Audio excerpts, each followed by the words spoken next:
The late afternoon sun streamed across the towering windows of the Oakland estate, washing the study in a golden glow that made the shelves of leather-bound volumes and stern family portraits seem almost regal.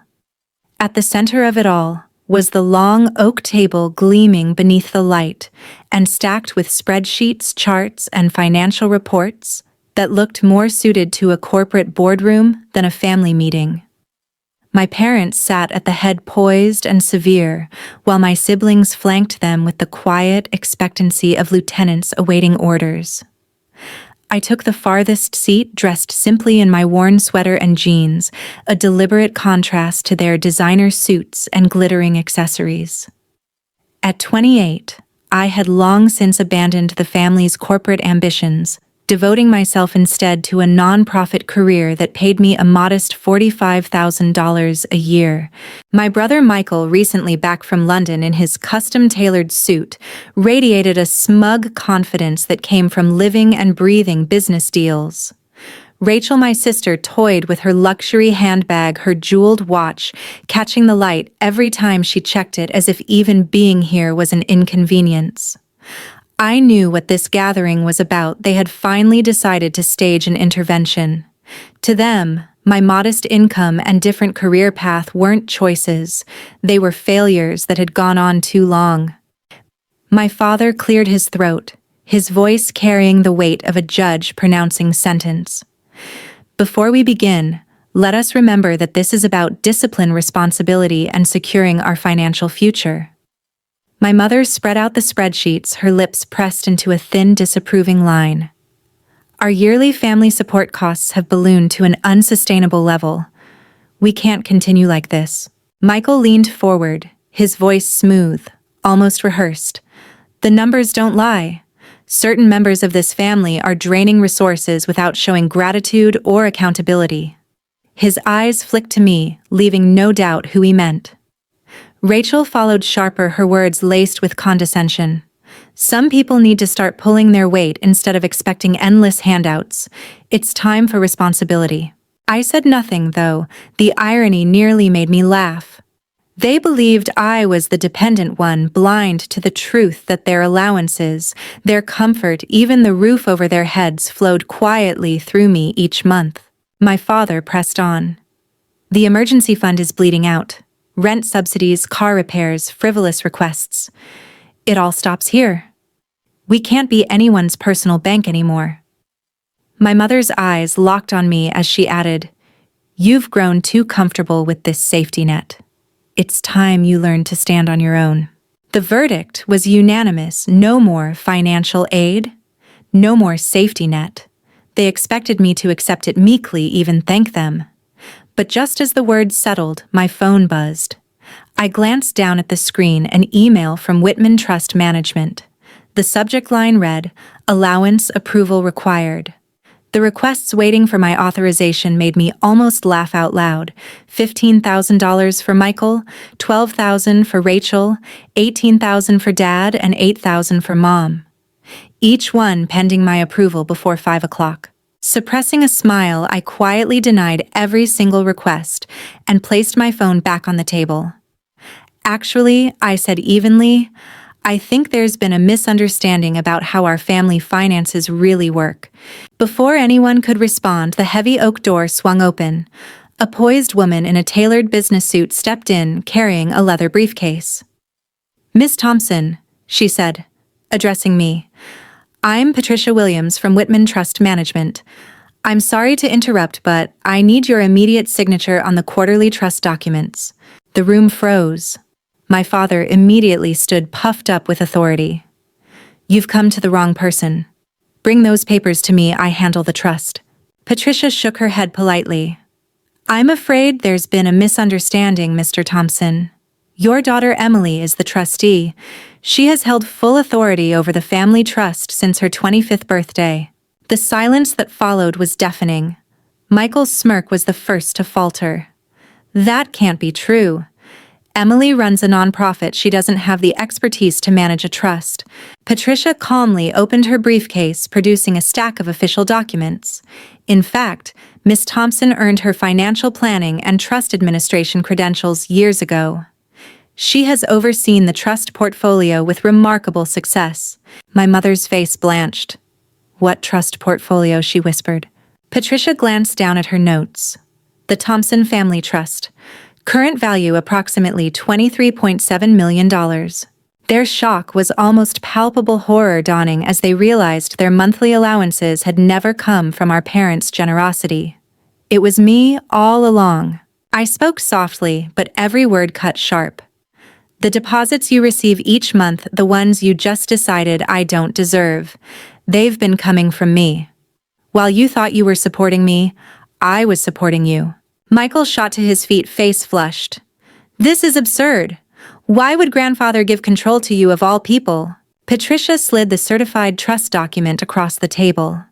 The stipulation was clear: control would pass to the youngest child who demonstrated both financial skill and dedication to charitable causes. Your sister met those conditions. She has full discretionary authority. My father's hand shook as he scanned the document, his voice trembling. It says, Emily Thompson has been in charge for the last 3 years. I nodded. Yes. While you mocked my modest salary, I was managing investments property, and yes, your generous allowances. Michael frantically unlocked his phone, his face paling as declined transactions piled up.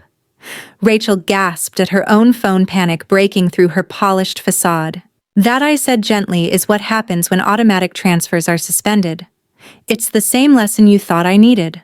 My phone rang again, this time from the private banking division. I answered calmly, putting it on speaker. Miss Thompson, came the crisp voice. Shall we place holds on the associated accounts since you denied this month's allowances? Yes, I said. Proceed. The silence that followed was heavy, broken only by the ticking of the antique clock. The balance of power had shifted. My family, who had gathered to cut me off, now realized their futures were in my hands. Michael's phone buzzed furiously with incoming calls, his clients and vendors already feeling the ripple effects of frozen accounts. He jabbed at the screen, muttering curses as if sheer force could reverse what I had already done.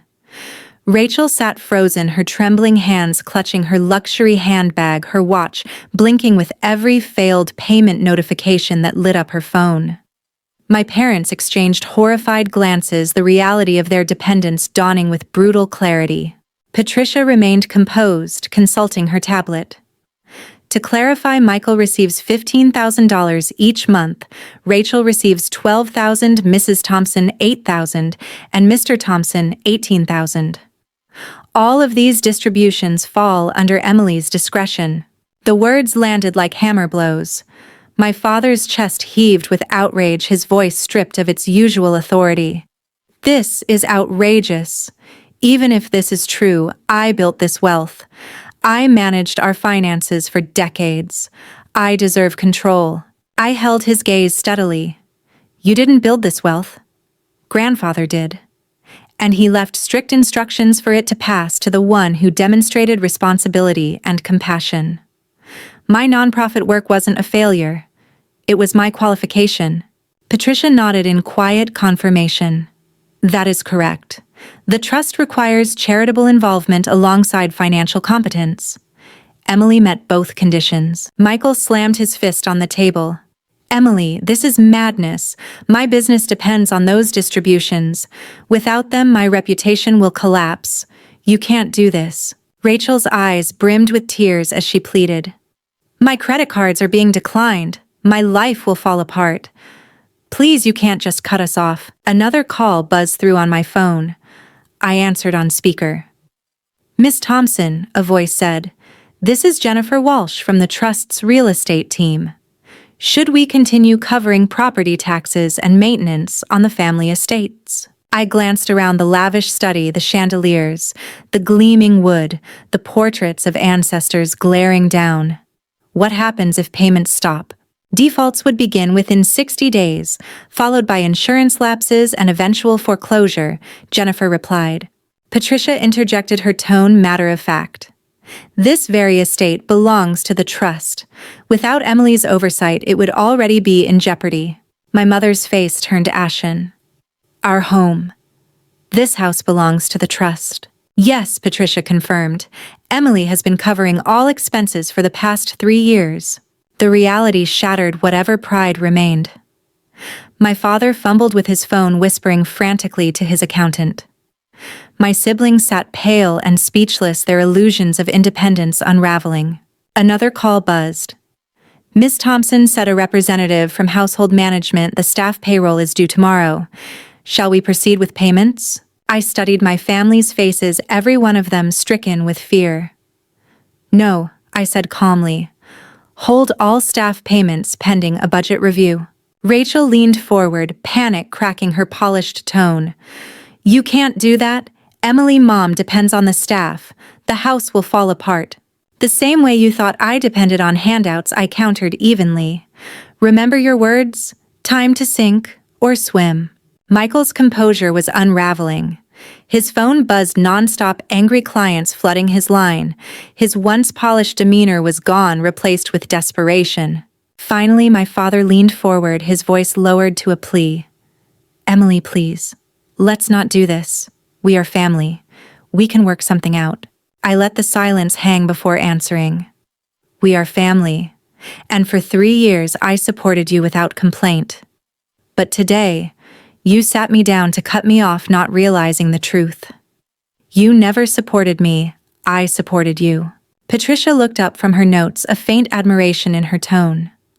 Under Emily's management, the trust has grown 18% annually. Investments are strong, distributions sustainable, and charitable allocations consistent. She has exceeded expectations. Their stunned silence filled the study. The oak-paneled walls seemed to lean closer, the portraits of our ancestors silently bearing witness to the reversal of power. For the first time, I saw my family not as figures of authority, but as beneficiaries who had lived in denial of who truly held the reins. I folded my hands, steady and resolute. Here's what happens next. The allowances will continue, but not as before. From now on, every dollar comes with accountability. Michael shook his head violently. You can't change the rules. Those funds are mine. They're not, I replied calmly. They belong to the trust, and I decide how they're used. Patricia slid a fresh set of documents across the table. These revised terms are ready for signature. I explained them slowly, deliberately. Dad, your monthly allowance drops to $12,000 with mandatory expense reporting. Mom, yours becomes $6,000 subject to oversight. Michael and Rachel, you'll each receive $8,000 reviewed quarterly. Rachel gasped. $8,000. That won't even cover. Then you'll adjust, I said firmly, exactly as you demanded I should. Michael's eyes burned with fury. You're destroying me. My business can't survive on this. Sink or swim, I finished for him, letting his own words hang heavy in the air. My mother's hands trembled. Emily, you're treating us like children. No, I said. I'm treating you like adults who need to relearn responsibility. I lived within my means while supporting you. Now it's your turn. Patricia gestured toward the paperwork. These changes are effective immediately. Beneficiaries must sign to acknowledge. My father's pride kept him frozen, but slowly, one by one, they bent. Rachel scrawled her signature through tears. Michael signed with a violent jab of his pen, muttering under his breath. My father hesitated, longest jaw clenched, before pressing his name reluctantly onto the page. My mother signed last, her eyes glistening with sorrow. As Patricia gathered the papers, my phone rang again. I answered on speaker. Miss Thompson, should we continue insurance and contracts for the trust's commercial properties? Yes, I said, glancing at my family. But from now on, every expense must be justified. No exceptions. The study fell into silence. My family, once so eager to lecture me, now sat subdued, their lives suddenly fragile under the new rules. For the first time, they truly saw me not as the dependent sister, but as the trustee, the guardian, the one holding all their futures. Michael shoved his chair back and began pacing the room, his polished confidence in tatters. You don't understand, Emily, he said, voice rising with each word. My clients expect certain standards. I can't host dinners in cheap restaurants. I can't show up in anything less than luxury. $8,000 a month won't even cover half of what's necessary. Then perhaps I said evenly, it's time to reconsider what's truly necessary. Rachel's hands fluttered helplessly at her sides, her voice trembling. My friends will notice when I can't keep up. They'll know something's wrong. I'll lose everything. Then maybe you'll find out which friends are real, I replied softly. The ones who stay for you, not for your spending. My father leaned forward, his face etched with desperation. The booming authority he had once wielded was gone, replaced by a man scrambling to hold on to dignity. Emily, listen to me. You can't cut allowances this drastically. We're not asking for extravagance, just stability. You're punishing us. I shook my head. No, this isn't punishment. It's structure. It's accountability. Exactly what you all claimed I needed. Patricia quietly slid another folder across the table. Miss Thompson, one more matter. The charitable allocation. Under your discretion, you may redirect portions of the trust to philanthropy. I opened the folder, already knowing my decision. Effective immediately, I'm creating a foundation with $5 million from the trust. It will support education and nonprofit initiatives. That money will never again be available for personal spending. The air in the room shifted as if a bomb had gone off. Rachel gasped, clutching her chest. Michael froze, mid-step, his face white with fury. My mother whispered, $5 million, as though the number itself could not be real. Michael exploded. That's our inheritance. You can't just give it away. It was never your inheritance, I said calmly. It was grandfather's, and he left it for me to manage with integrity. He trusted me to ensure this wealth did something meaningful. That's exactly what I'm doing. Patricia noted the directive without hesitation. Understood. The foundation will be established immediately. I rose from my chair, my voice steady.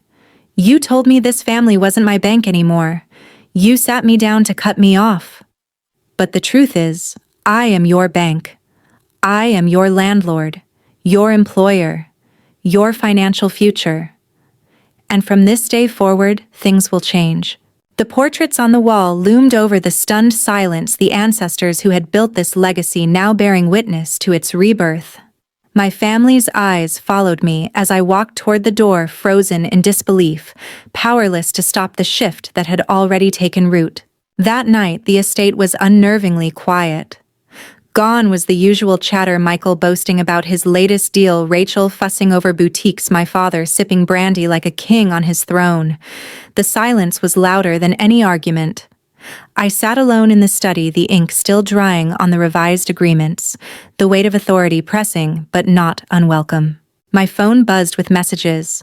Michael's came first. Frantic Emily. This will ruin me. Think about my clients. Please reconsider. Rachel's was emotional, bordering on desperate. I can't face my friends if they know. Please fix this. My father's was curt. More command than request. We need to speak. Urgently. I let the messages sit unanswered. For years, I had quietly borne the responsibility of sustaining them. Tonight, they would learn what silence felt like.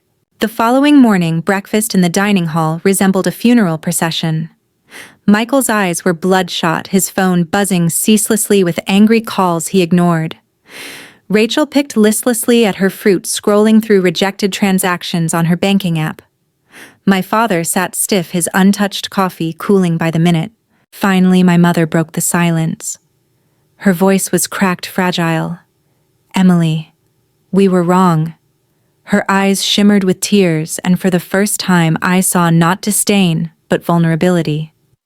We treated you like you were less. We thought your choices were weakness, but you were the one keeping us afloat all along. I'm sorry. Rachel set down her fork, her own eyes glistening. I didn't mean what I said yesterday. I thought you were the drain, not the foundation. I should have respected you. Even Michael, usually so quick to argue, lowered his voice. I mocked you. I said nonprofit work was meaningless. But I was wrong. It was your strength. My father's eyes glistened, though his pride weighed heavy in his tone. Your grandfather always believed in doing the right thing even when it wasn't profitable. He must have seen that in you. I didn't. That was my mistake. Their apologies softened something inside me, but I knew words alone weren't enough. Acknowledgement matters, I said. But responsibility matters more. The trust is no longer a lifeline for indulgence. It's a tool for growth and contribution. If you want to benefit, you'll live by its rules. For once, there were no arguments, just silence, acceptance, and the first glimmer of humility I had ever seen from them. In the weeks that followed, the new structure settled over the family like an unfamiliar but necessary weight. Michael raged at first, furious that his globe-trotting lifestyle was no longer sustainable. His lavish business trips gave way to smaller local meetings, and his complaints were loud and relentless. But eventually, he discovered that clients cared less about being dazzled in foreign restaurants and more about results. To his surprise, some even respected his newfound restraint. His pride suffered, but his business began to steady itself on real merit rather than borrowed grandeur. Rachel struggled most. Her friends, once delighted by her endless spending, drifted away when the invitations to exclusive clubs and boutiques dwindled. At first, she wept over declined cards and empty shopping bags, but slowly she began to notice who remained. The friends who visited her without expectation, who didn't care whether she wore new jewelry or carried the latest designer purse, those were the ones who stayed. She was forced to confront the hollow nature of the relationships she had built, and in time, she began to value the few that were genuine. My mother, though initially overwhelmed by her reduced allowance, surprised herself. She learned how to track expenses, how to budget, how to differentiate between what was necessary and what was habit.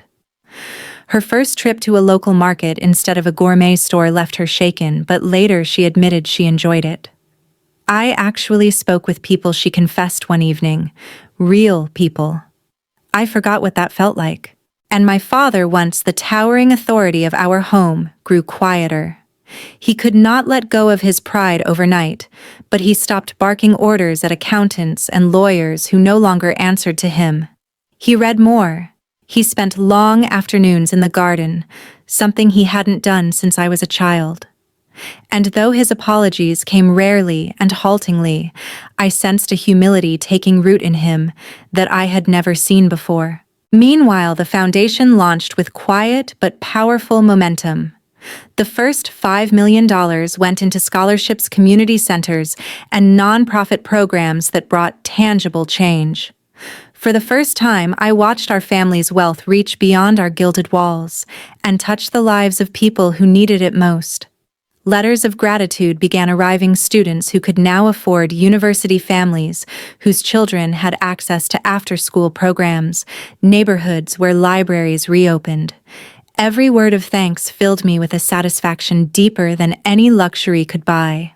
The ripple of change even touched the estate. The staff, though fewer now under the restructured payroll, remained loyal. They worked with dignity, grateful for fair wages rather than extravagant but precarious bonuses. The house was quieter, leaner, but somehow warmer. For the first time in years, it felt like a home rather than a fortress. Months later, during a modest family dinner, Rachel broke the silence. She looked at me with eyes stripped of vanity and said softly but clearly, "I'm proud of you, Emily." Her words carried no sarcasm, no bitterness, only sincerity. Michael, still adjusting but visibly steadier, nodded. "You forced me to face myself. I hated it, but it made me better." Even my father managed a weary smile, small but genuine. "Your grandfather would have been proud. You've done what I couldn't, what I refused to do." Their words stirred something inside me, a release of years of dismissal and mockery. I realized that the trust had done more than shift financial power. It had reshaped us. Stripped of easy money, my family had been forced to confront who they were without it. And in that confrontation, they discovered humility. That night, as I walked through the estate's halls, I paused before the portraits of ancestors that once seemed to glare down with judgment.